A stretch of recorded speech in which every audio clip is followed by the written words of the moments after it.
i és a dia d'avui encara, i per desgràcia, per a molta gent valenciana, encara per a alguns, imagine que no serà massa, però que hi ha gent que és un poc desconegut. Enguany 2017 es complís el 150 aniversari de naixement d'este il·lustre valencià que estic parlant ara mateixa, i s'està fent un homenatge molt especial coincidint precisament en esta data. Parlem ara mateixa de Vicente Blasco Ibáñez, Vicent Blasco Ibáñez.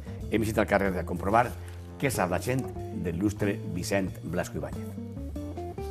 Que este 2017 li van a retre homenatge a un escritor valencià perquè se complissin 150 anys del seu naixement, sabries tindre un escritor universal.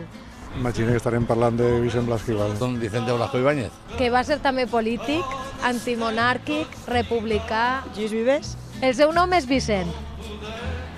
Vicent Andrés Estellet. Te ho dic jo? Sí, per favor. Vicent Blasco Ibáñez. Ah, vale, sí.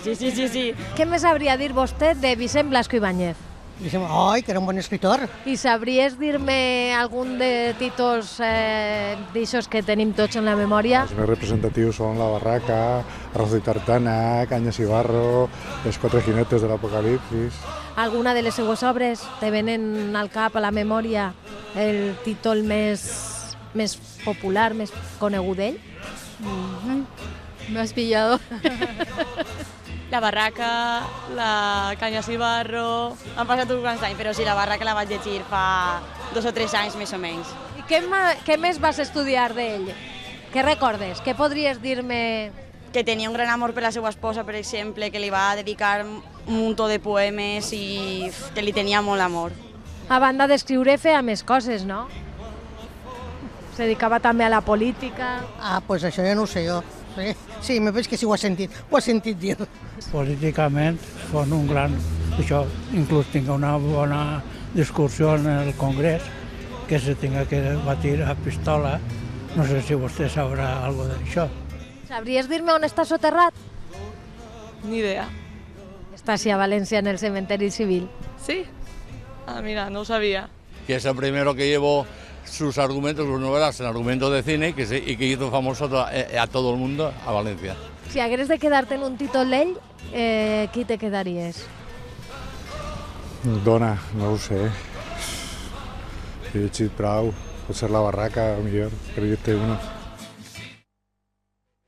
Com acaben vostès de comprovar, n'hi ha més gent, n'hi ha molta gent que sí que sap coses de Blasco Ibáñez. Jo pensava que n'hi havia més que coneixien tant a Vicente Blasco Ibáñez. Qui el coneix molt bé és Vicenç Torres, és traductor, és mestre de valencià també, i està avui així en el programa Estil Mediterrani perquè acaba de traduir al valencià la novel·la La Barraca. Vicent, què tal? Benvingut. Molt bé. Sí que sap la gent, jo sé que està més despistadeta. M'ha enganyat jo, Perdó, però m'ha enganyat jo. No, home, Vicent Blasco Ibáñez és un dels millors escriptors que hem tingut els valencians. La veritat és que la gent el coneix, perquè jo a vegades ho pregunto ara als meus alumnes i dic, Vicent Blasco Ibáñez, el primer que diuen és una avinguda. Almenys no està mal. Comencem que perquè tenim una avinguda, això ja és important. Ja té les de València, no està mal. No, però que tinguem una avinguda és important, perquè el nom li dona una certa publicitat, no? I després dic, i què coneixes de Blasco Ibáñez? La veritat és que la gent ja, obres i tot això, ja cada vegada la gent més jove no coneix massa, però sí que hem vist que la gent coneix La Barraca. Per això nosaltres hem volgut començar per la traducció de La Barraca. És a dir, jo quan vaig veure en un canvi de vida que he tingut ara recentment, no? Perquè jo era traductor de la Generalitat i estava cansat de traduir ordres i decrets i molta normativa, no? I quan vaig decidir... El protocol és el protocol de la Generalitat. Tot això al valencià, ara traduït. Exacte. No ve a les poquetes. A l'eixir d'ahir és quan vaig dir, sí, escolta, però vaig a veure i vaig pensar en Blasco Ibáñez, el primer que vaig pensar. Per què vaig pensar en Blasco Ibáñez? Per una raó molt senzilla, perquè jo em vaig iniciar en la lectura en castellà, evidentment, quan jo tindria uns 14 o 15 anys, precisament en Blasco Ibáñez. No sé si va ser La Barraca, o Cañas y Barro, o Sangre y Arena, o Arroz y Tartana. La veritat és que no me recordo quina va ser la primera, perquè en aquella època recordo que entre Francisco Umbral, Las ninfas i José María de Gironella, Los tipos que creen en Dios i aquelles novel·les... Bueno, de dir que la novel·la la tinc jo, si és esta, traduïda al valencià. Ahí, antes de Sergi o Víctor. Bé, ahí está. Esta es la novel·la traduïda al valencià, perquè, clar, Blasco escrivia en castellà. Escrivia en castellà, sí, però quan comences a traduir-lo és quan realment veus que el valencià està ahí dins, dins de la novel·la. La part interna de Blasco era valencià. Exactament. En la que tenia que passar-se en castellà perquè... Sí, de totes maneres, també els seus pares eren d'origen aragonès, o sigui, segurament el castellà per a ell era una llengua, la llengua també seria... Però la llengua del carrer de la València de finals del segle XIX, quan naix Blasco en 1867, és el valencià. Això és inevitable. I Blasco Ibáñez, evidentment, no pot començar a escriure en valencià. Sí que fa alguns contes en valencià, ho diré, l'Almanac de l'Horrat Penat publica 2 contes en valencià, Fàtima i la Torre... Publica 2 contes en valencià perquè Constantí Llombart l'anima, però després ell, com entra en el món del periodisme, se'n va a Madrid també. És escriptor, polític, periodista. Sí, no, és un personatge... Quan comences a saber coses d'ell, és un personatge que crec que encara no sabem moltes coses.